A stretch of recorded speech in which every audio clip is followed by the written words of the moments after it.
Well, welcome. I'm glad to see you too. Um, I always love these shareholder meetings. I mean, I tell people like, doing the shareholder meeting, and it's like, man, it always feels like a party, and I love seeing you guys, and it's like, and they're like, really? That's not like normal shareholder meetings. So I'm going to go through the kind of a high-level overview. I think it's been a really great year for Tesla, and I think there's even better years to come. And so I'm going to talk about that, and then try to answer. I think there's 20 questions that we have on the list that were submitted by Twitter. There's certainly some really interesting questions that were submitted, and some interesting correlations that were drawn. We couldn't get to them all, but we'll try to get to, I think, the 20 that I think are most significant for the year ahead of us. So really, one of the key things that happened this year is the beginning of the transition of Tesla to a fully integrated sustainable energy company, where you have solar creating the energy, then the stationary battery pack, the Powerwall and Power Pack storing the energy, and then that energy being used in an electric vehicle. Now, the great thing about this is it answers all. It's a fully contained energy solution that could scale for the whole world. And I'm going to get into that for a moment. But it's something where you can imagine, as far in the future, well beyond human civilization, which I hope lasts a really long time, that this is something that would last for really, this works, and I think there are no unanswered questions. Even the gigafactory or the gigafactories that make these products will be powered by sustainable energy. So, like, I really don't think there's any hole left in the argument. Because when we're making electric cars, people would say that, well, they're really coal-powered, and there's like the long tailpipe, and the tailpipe's really over there by the power plant. We're like, yeah, but we're going to have sustainable energy generation too, but then you can still have gasoline cars. So you got to have electric cars, sustainable energy production, and then you got to store that energy because the sun don't shine at night. Real simple. 1, 2, 3. It has been amazingly difficult to explain this. I'm like, it's only 3 pictures there, man. I mean, come on.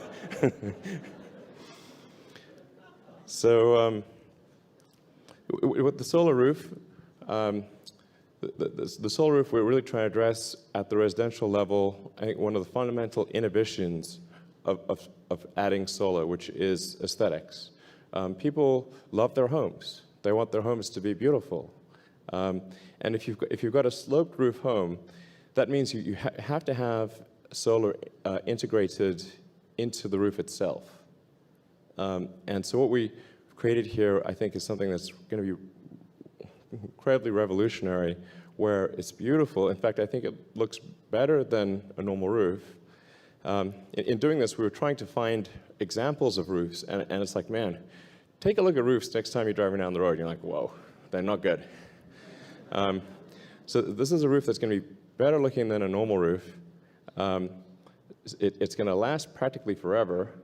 Like, I wanted to have an infinite year warranty, but then the finance department said, well, that's difficult to account for. So I said, well, okay, it's infinite or when your house falls down, whichever comes first. You'll get the message across. But basically, it's going to last forever. You think of like a cathedral with stained glass windows. Those stained glass windows are about the only thing, and the stone walls, the only thing that's lasted over half a millennium. So great looking, durable, affordable when you consider the cost of a roof and the cost of electricity from the utility. And this is going to vary quite a lot by region. So it depends on what property taxes are, what the cost of financing is, and what the cost of power from the utility is. We're confident that this is going to be something that is either actually makes you money or is close to break even for most of the country, which I think is really, really profound. Now, there's still a very important role for the traditional kind of flat panel solar. And so that's still going to be a very important part of our business going forward. Because whenever you've got a flat roof situation, which is most commercial installations are flat roofs, and or if you've got a residence that's got a flat roof and it's not visible from the street, then there's no need to go with solar glass tiles because aesthetics are no longer a factor. You can't see it. So I just want to emphasize that traditional solar is still going to be a very important part of the business going forward. Also, if somebody's got a brand new roof, that they probably don't want to replace the roof right away, and it's still going to make sense to have retrofit solar. And these are what you're seeing cycling through are the kind of the first four, and we're starting off with two, which is the kind of the black slate and the textured slate, and then hopefully by early next year we'll be in production with the Spanish tile and the French slate versions, and then we'll be more over time. But the overarching goal here is to have a set of products or a set of roof products where if you were driving through a neighborhood and you looked at the roofs, you said, like, wow, I really like the way those roofs look. Roofs don't get a lot of attention, but we want something. We want to create. It's like if you can imagine the future and what it looks like, that's something that you want. Then obviously that needs to be paired with stationary storage with a battery pack. The battery packs are important for a number of reasons, and because the solar power obviously peaks during the middle of the day, and then it's low at dawn and dusk, and it's not there at night. So you need something that is load leveling the power, so it's storing it when there's high power generation, releasing it when you have low power generation, and this is going to be important for grid stability as solar scales. So as there's more and more solar, it's more and more critically important that there be batteries to load level the grid and enable a full transition to sustainable energy. And then it has a great advantage, which I think it's the kind of thing where you only really notice it when the power's out. Like there are frequent power outages because a substation went down or a bird flew into wires, or in many parts of the world, power is intermittent and they have to have generators which run on very expensive diesel fuel. But even here in California, we know we're due for the big one. That it's been saving up. So there's going to be earthquakes in California. There'll be hurricanes in the southeast. There'll be ice storms in the northeast. There's floods. There's all sorts of things that cause electricity interruption, and we're very dependent on electronic devices. So people want to say, well, it's not a problem. I'll call 911. Well, how are you going to do that if your phone is dead? Okay, that's real hard. If all your devices are gone because of a power outage, we're so dependent on devices these days that it's actually a significant safety and security concern. So the nice thing about having the Powerwall, particularly the Powerwall 2, is that it's like having an uninterruptible power supply for your house. And like I said, it's like buying insurance. It's sort of like the kind of thing that when you need it, you really need it. And so I think that's an important advantage that is sometimes overlooked. And then we've got the power pack side. This is for big utility scale installations, as well as, I should point out, a very important market, which is commercial and industrial. So we've done some of the biggest, in fact, maybe I think the biggest, still the biggest battery installation in the world in Southern California. And that took over from what was a natural gas peaker. And that's in operation, it's doing well. We've got a huge system in Hawaii, in Kauai, which is responsible for 20% of Kauai's peak power generation. And then we've got a system in American Samoa which powers the whole island. It's totally off-grid. And I think that's a great example of of the potential, because in the limit, a continent is a big island. Okay, it's this big island, but it's called a continent. If you take an island and have that completely run on solar and batteries, you can do that with a continent. So the potential there, I think, is incredibly exciting. We've also, now with the latest version of the phone app, integrated the Powerwall and solar with the Tesla app. So now you can see on your, in terms of list of products, no longer says just vehicles, it says products. So now you can see the Powerwall is on there, and solar. So you can see the status of your Powerwall. You can see whether your solar system is functioning well, how much energy you're producing. It'll show you how much energy you're producing, how much is being stored, how much is being consumed, and then how that relates to the car. And so you have a really well-integrated system that combines solar, storage, and your vehicle. And I think there'll be a few other things in the future that maybe people aren't expecting as well. So you can see your energy usage during the day, so you can tell if maybe you should be turning off certain devices or reprogramming your air conditioning system, and it gives you a good idea of like where you're using power that you may not even realize that you're using.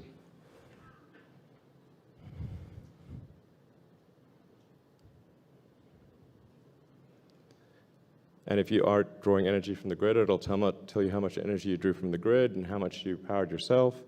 So I think and this functionality is just going to get better and better. This is what's working today. So this is not speculative. This is the current app that does this.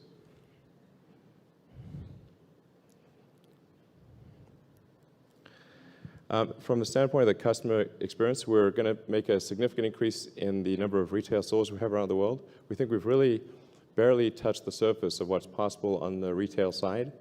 If you just do a back-of-the-envelope analysis and say, in the US, there's about 330 million people. How many stores per person should we have, or how many people per store? It seems like probably over time we'd want at least one store for every 500,000 people. So that's 660 stores right there. In China, it would be thousands of stores, or throughout the world, it would be several thousand stores. So that's, our plan is to keep expanding the retail store footprint to be able to cover anyone who could want to buy our product. Service has gotten better and better, so we now have fast lanes in service. So the wait times for service have gone down dramatically. It's obviously very important for the Model 3. We're also adding a lot more service centers in anticipation of Model 3 production. And this year, we will double the number of Tesla superchargers in the world. So we'll double one year over year. And I think next year, probably at least 50% increase, maybe double again next year. This gives you just a sense for how many superchargers there are in the world.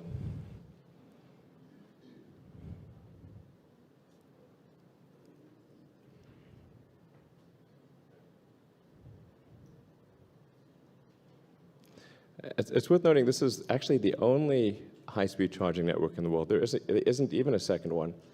I asked our head of our supercharger program, okay, well, what's the second best high-speed charging network in the world? And he said, well, there's this one place in the Netherlands, but I think it's only like 60 or 70 kilowatts, but there's only one of it.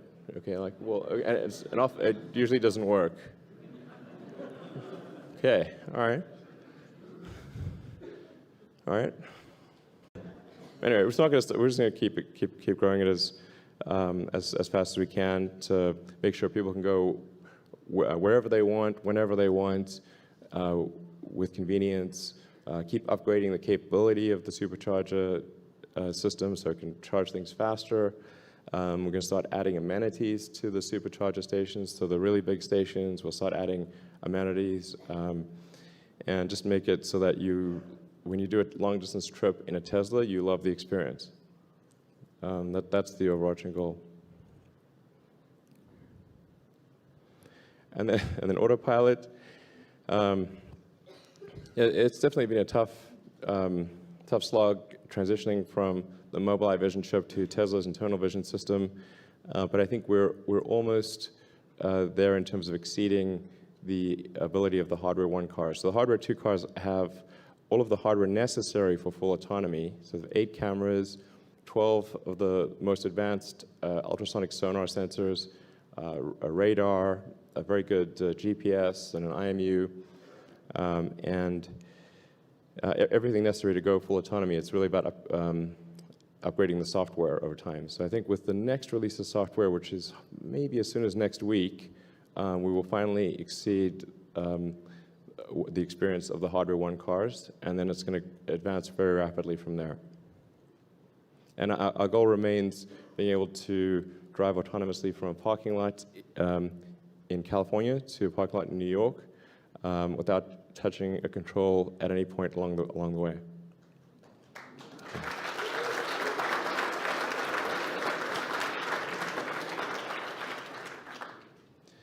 So the Gigafactory is going quite well. That's I think the latest picture of the status. Obviously, the ultimate footprint will be quite a bit bigger than what you see even there, and we believe it'll be within a few years have a capacity equal to all other lithium-ion battery factories in the world combined in one building. So if you add up everything in the U.S., China, Europe, and Korea, everywhere else, this one factory will output more than all of them combined. So it's really, the sheer scale of this is difficult to appreciate unless you're there in person. It is just staggeringly enormous. That allows us to achieve high economies of scale, so that with very high production rates, we're maximizing economies of scale, enabling us to get the lowest cost per kilowatt hour in the world, but at the same time have the most advanced batteries. So the combination of the best technology at the lowest cost, I think, is just a very, obviously a great position to be in. And I think it's a fundamental a part of Tesla's strategy. There's just no one else who's attempting anything, as far as we know, even attempting anything on this scale. And so I think that puts us in a very, very strong competitive position to sustain the growth of the company for several years to come. And then over time, there will be several gigafactories. I think eventually, 10 or 12, maybe 20, I don't know, a lot. So it's like a giant machine. So we'll keep refining this and productizing it, and then building gigafactories around the world. An important thing that we're making progress on is factory safety. So far this year, Tesla is 32% below the automotive industry injury rate, and that trend is better and better with each passing month. So I think we're on track to be less than half the injury rate of the automotive industry, and by far better than any other U.S. factory, which I think is something that's extremely important. And then we've got some future products. So the semi-truck we're going to unveil at the end of September, and I think that's very exciting. A lot of people don't think you can do a heavy-duty, long-range truck that's electric, but we're confident that this can be done. So we'll be showing off a working prototype not too long from now, at the end of September. And we've shown it to a number of the organizations that buy heavy-duty trucking, and they all love it. They just want to know how many can they buy and how soon. It's like cool. And we're involving them in thank you.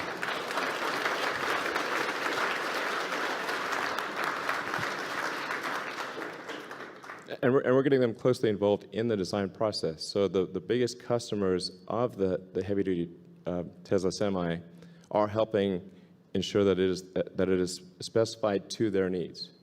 So it's not a mystery. They already know that it's going to meet their needs because they help decide they've told us what those needs are.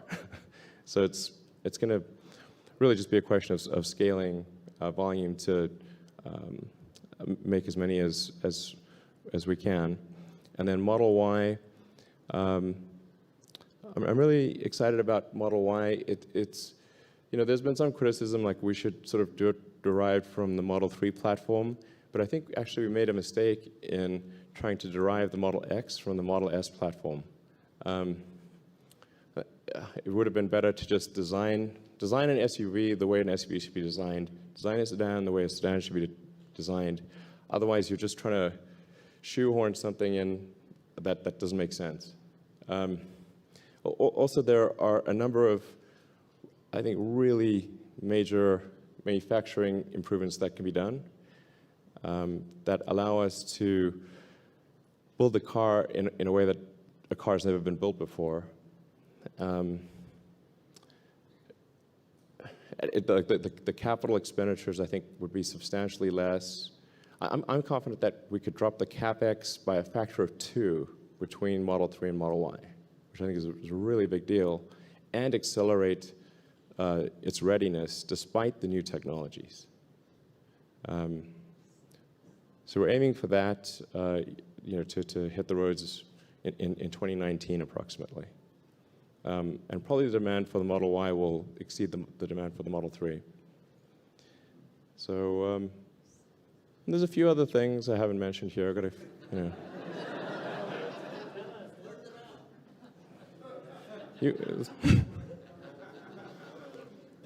I just really recommend showing up for the semi-truck unveiling. Maybe there's a little more than we're saying here. So maybe. Could be. Who knows? Model 3 configurators. So we expect that a configurator to go live towards the end of next month when we deliver the first production Model 3. So yeah, we're definitely on track to deliver the first production Model 3 next month. That's going to be real exciting. And then we'll have the configurator go live right at that point. Now I should say that we've kept the initial configurations for Model 3 very simple. This is critical to achieving a rapid production ramp. Big mistake we made with the X, which is primarily my responsibility, way too much complexity right at the beginning. That was very foolish. So, when you think of it like going back to the launch of the Model S only had one configuration at start of production. And it had one configuration because that's all we could do. Not because we were really clever. And then Model X, hubris extraordinaire, we added, I mean, it is like a Fabergé egg of cause. I think it's really an amazing product, but it has way too many cool things in it that should have really been rolled in with version 2, version 3. That would have been the sensible way to do it. We got overconfident and created something great that probably will never be made again, and perhaps should not be. But it is an amazing car, and as we keep refining the software in the Model X, it's just going to get better and better. So initially, the Model 3 configurators, it's kind of going to be like, what color do you want, and what size wheels do you want? That's basically going to be the configurator. And then we'll show what other versions are coming later as soon as we get configuration 1 right. But then and with a timeline associated with each configuration. For example, we were going to start off with dual motor, but that's like, wait a second, we just doubled the probability of something going wrong if we get 2 motors, because they're 2 different motor architectures. One motor is optimized for highway travel, and one's optimized for stop-and-go traffic, which is great for maximizing your mileage in city and maximizing your highway, your mileage on freeway, and having incredible acceleration. But it's too much complexity right off the bat, so it'll just be single motor to begin with, and then we'll have the dual motor config, if we're lucky, toward end of this year, more likely early next. So I wouldn't worry too much about the configurator, because you only have to decide like what color do you want and what size wheels. That's basically it for initial production. In terms of how many factories are in the works, we're really giving serious consideration to three factory locations right now, but we're going to try to hold our powder dry, keep powder dry until we're confident of the locations and the timing. But like I said, ultimately, probably there's at least 10 of these worldwide, and maybe as much as 20. How long of a wait will it be for customers wanting Model 3 and haven't placed a 1K deposit? This will be a long wait. There's a lot of people that have ordered the car. I'm guessing if you put a deposit down on Model 3 now, it's probably, well, it's going to be over a year, end of next year before you get it, something like that. On the other hand, there are more and more deposits every week, so if you want it, then definitely put down the deposit. The line isn't getting shorter. We're doing our best to do this ramp, but we've got to do the ramp right. We've got to make sure the quality is good, the safety is good, and it's crazy hard to make cars. I'll tell you, there's like 10,000 unique items, and it will move as fast as the slowest item. So, and then even beyond the stuff that's internal to Tesla, you say like, okay, who's the least lucky supplier we have out there? Or what supplier cares the least, or whatever the case may be. And then you look at our supply chain, and it's like, wow, our supply chain is like covering Earth. So like, what are the odds that there's going to be some force majeure events somewhere on Earth? Like, pretty high. You know, one of the things I want to do with Model Y is also just simplify the supply chain so that we're not inheriting force majeure risk from Earth, because Earth is big, and if something bad happens on Earth at any given point in time. So we must stop inheriting force majeure risk from all of Earth. You can solve this by buffering parts, but if the parts aren't made to begin with, you can't buffer them. So yeah. Are there plans in place to offer battery upgrades? So we do offer that already.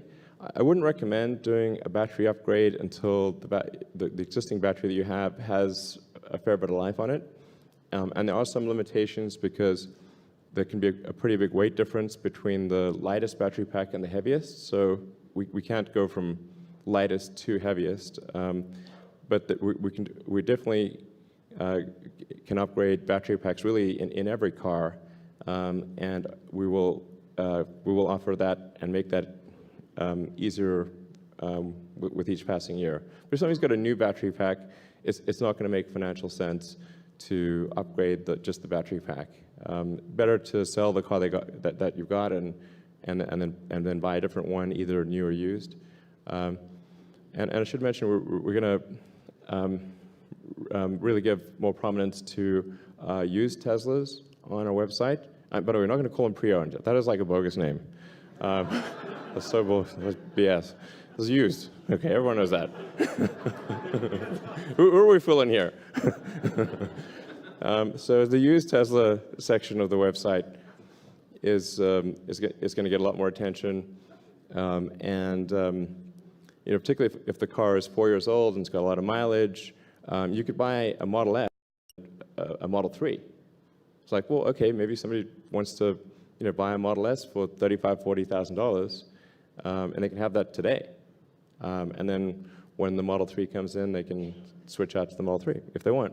Model S is still going to be because more expensive car, bigger, there's more room for bells and whistles. It's it's still going to be our premium car. But anyway, so used Teslas are going to get a lot more attention on our website, yeah. So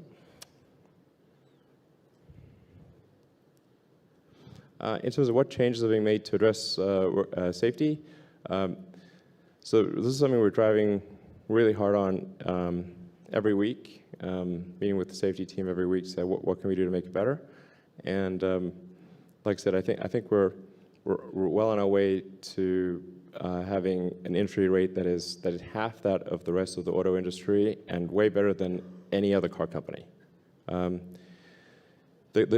key change that was actually already made late last year was having 3 shifts instead of 2.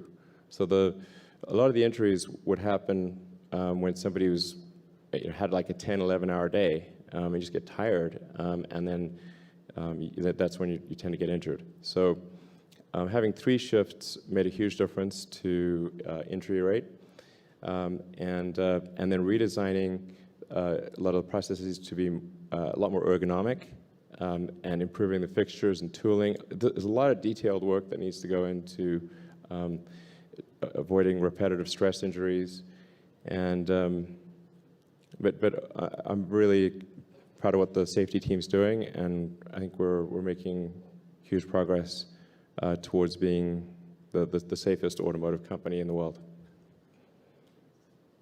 Well, I already talked about the Semi, so I mean, timing-wise, I'm guessing that we probably reach scale production on the Semi in about 2 years, maybe 18 months, but probably about 2 years. And I already answered this. There will be continued improvements to the speed of supercharging. Yeah.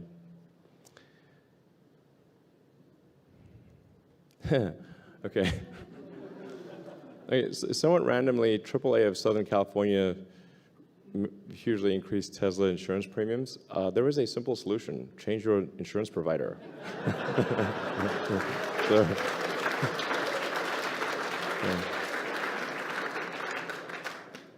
From the study we did, the average rate for insuring a Model S or Model X is about 5% lower than other premium vehicles, and if you actually pick the right insurance provider, it can be 20 or 30% lower. It's really hard for death or serious injury in an S or an X. You really have to, it's like hard to do that. Okay. We literally had one person go down, I don't know, like a 300-foot cliff/ravine, and they walked out of the car. And then with automatic emergency braking, which is getting better and better as the software improves, that actually helps a great deal with pedestrians and cyclists.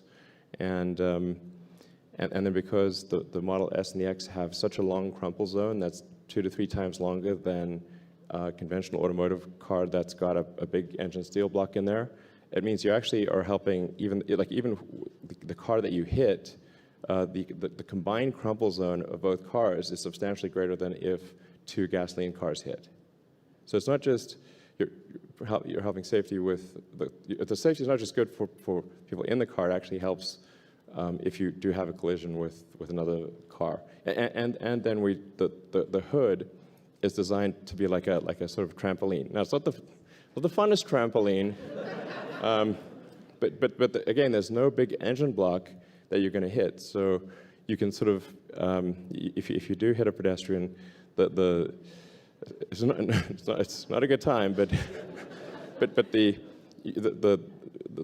essentially the spring effect of having a hood that doesn't impact a big steel engine block is really makes a big difference to the lives of a pedestrian if one is hit.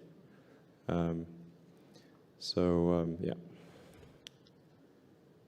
Well, we offer a package deal. Well, I guess effectively, when you consider the installation cost of the roof, the power wall, and the home connector. Technically, it's not a charger; it's a connector.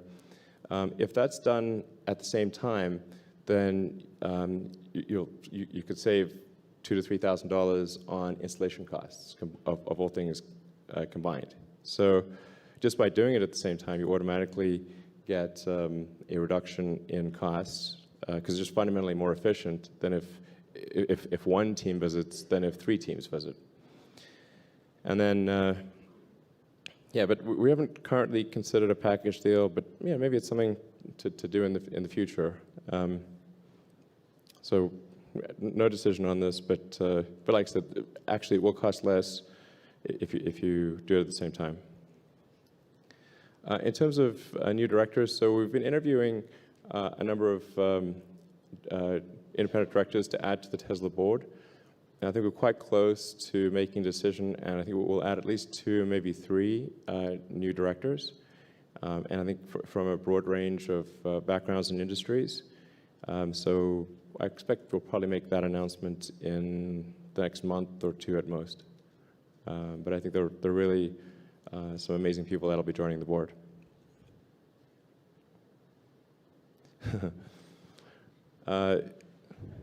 Audio system insight.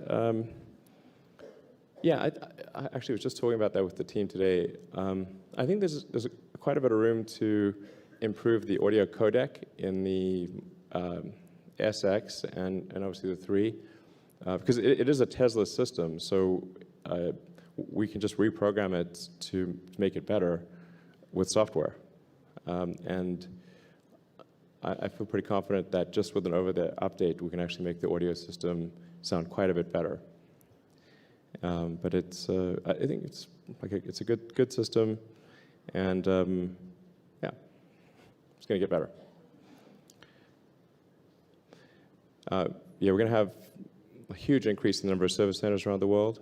And for any places that are not covered by a service center, we have our mobile repair expansion, the Tesla Rangers. Will cover essentially anywhere on Earth. For Model 3 rollout in states that don't allow direct sales, as you may be aware, we get a lot of pushback from the dealer groups. I mean, they say that their mode of sales is superior. I'm like, okay, well then why would you want a legal block if people love it so much? It's like, doesn't make sense. But the answer is actually you can order a Tesla in any state in the country. So there's no limitation on ordering a car, and we can service anywhere in the country. So actually all you need to do is go on the website, order the car, and that's it. We can't do sales in stores in every state, but we actually sell in every state, and there are Teslas in every state in the United States. So all you need to do is just like order it like you're ordering something, you know, from Amazon or Apple or whatever. Just go on the website and order it, and it shows up. It's like that. And then we take care of service. Well, really? Some of these questions, by the way, I'm seeing as you're seeing them.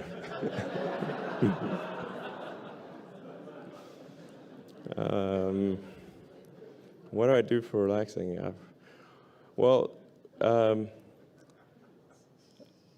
may not shock you, but sports is not like a thing that I do a lot of. Do listen to music, particularly in the car. And we're actually, in terms of the music selection, I think there's going to be some exciting announcements in terms of how the music selection. I think it's very hard to find good playlists or good matching algorithms. We have something that works okay right now, but I think it could work really, really great. Yeah. But there'll be a few announcement on that later this year. I think this is going to be like the music you want to listen to. Yeah, I think. Well, at least I want to listen to it more than anything. I don't know you. Yeah, we'll see.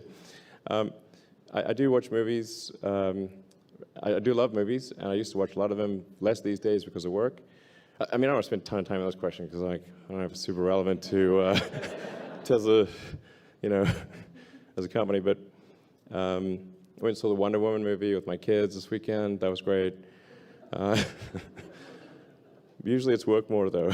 It's usually work more. Yeah, hang out with my kids, see friends, normal stuff. Sometimes go crazy on Twitter. Sort of with a little red wine, vintage record player, some Ambien. Magic happens.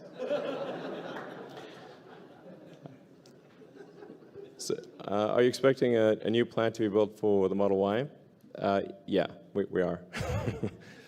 I think the existing Gigafactory will probably supply the battery. Well, in fact, will supply the battery pack and drivetrains and motor and power electronics for the Model Y. But the Model Y vehicle plant will be a new plant, essentially a new Gigafactory that we're going to figure out the exact location of. But there's just no room at Fremont. We are bursting at the seams. Honestly, if I ask people, what's their number one complaint? It's parking. It's okay, we practically had a riot the other day for parking. Sorry guys. What happens? We had a bunch of contractors come on site to install equipment for the Model 3, and we hadn't counted on the fact that there'd be 500 extra people that showed up to install massive amounts of equipment. So then, okay, parking lot was full, so therefore, it's like conservation of mass here, or conservation of volume. There's 500 people who can't park. Anyway, it's crazy how much parking lot is a pain in the butt. So we're bursting the seams at Fremont, so there's just no way we could do Model Y at Fremont, so it's going to have to be somewhere else. I think Fremont's just going to be really focused on, obviously, S and X, and then ramping up Model 3. I think we'll even have to transfer some of the things we do at Fremont to the Gigafactory just to allow for Model 3 expansion. So how do I allocate my time across different companies? So I think it's very important to appreciate that tweet frequency there's no correlation with what I actually do for a work basis. It's I might tweet a lot about the Boring Company, which is basically a hobby. It's I wouldn't even call that a real company at this point. It's got 3 people, some interns, and some part-time people. That's it. We're making pretty good progress for all that. But that's just kind of a fun thing to do, where there's no pressure. Everyone thinks you're going to fail, so it's okay. You can only, can only go up from there. So low expectations are great. But the Boring Company is maybe 2% of my time. Neuralink is 3 to 5% of my time. OpenAI is maybe a couple of percent. And then 90% plus is divided between SpaceX and Tesla. So depending upon, and it's probably slightly more Tesla. Tesla's like a drama magnet, so it's so I have to deal with Tesla drama. But on average, it's probably about half of my time is between SpaceX and Tesla. And there's a lot to be gained, knowing how rockets are done and how cars are done. In rockets, you have to work on very advanced materials, make things super light, and being able to translate some of that to automotive, I think, has been very, very helpful. So it does do some good there. But I just want to really emphasize very clearly, 90% plus of my time is divided between SpaceX and Tesla, and then the remaining less than 10% is everything else.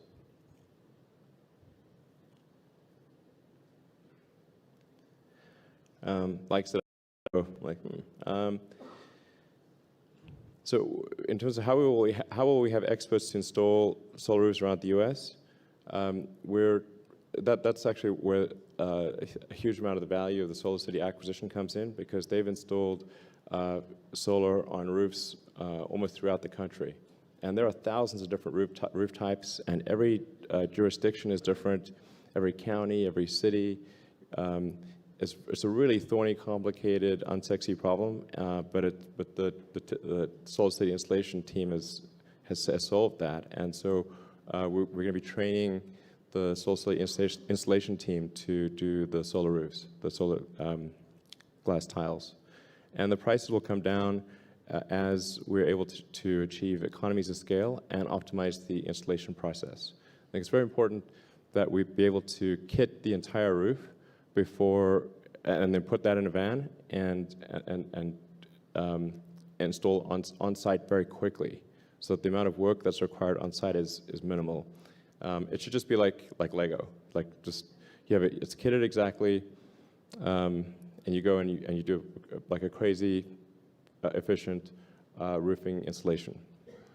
But economies of scale and making that installation process efficient are key to having the prices come down.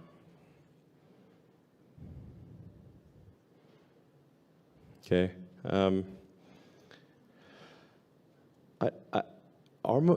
most millennials living in apartments rather than homes, what can we do to make it easier to own and charge a Tesla without a garage? So we're establishing supercharging locations, a lot more in-city supercharging locations, and there'll be a little lower power, but in between a high-power supercharger, which is optimized for long-distance trips, but more power than would typically be found in a home garage. So wherever the car is being parked, if it's at the apartment or work or somewhere in between, we're going to make sure that there's a place to charge your car, even if you live in an apartment. One of the key things for apartments is to manage the power. So if you've got a lot of cars parked in a garage, and you have to design the system to handle a hypothetical case where all cars are drawing maximum power at the same time, then you need a crazy amount of power. So it's important to have a system that load levels the power, so that they don't have to build a new substation just to supply the apartment building. So that's one of the things that's process of being implemented. But no question, we need to solve this problem for apartments, not just homes. From Jimmy Hoffa. Is there an electric plane in Tesla's future? Well, we got a lot of fish to fry. There are no plans right now to have an electric plane. We have a long way to go to handle terrestrial transport, and it's not inconceivable that we're doing an electric plane, but I do think that we're not quite there in terms of the energy density of batteries for an electric plane. I think the kind of minimum that you'd want is about 400 watt-hours per kilogram, and even that would require some pretty substantial innovation in the airframe and the way that you build an airplane in order to have decent range at 400 watt-hours per kilogram.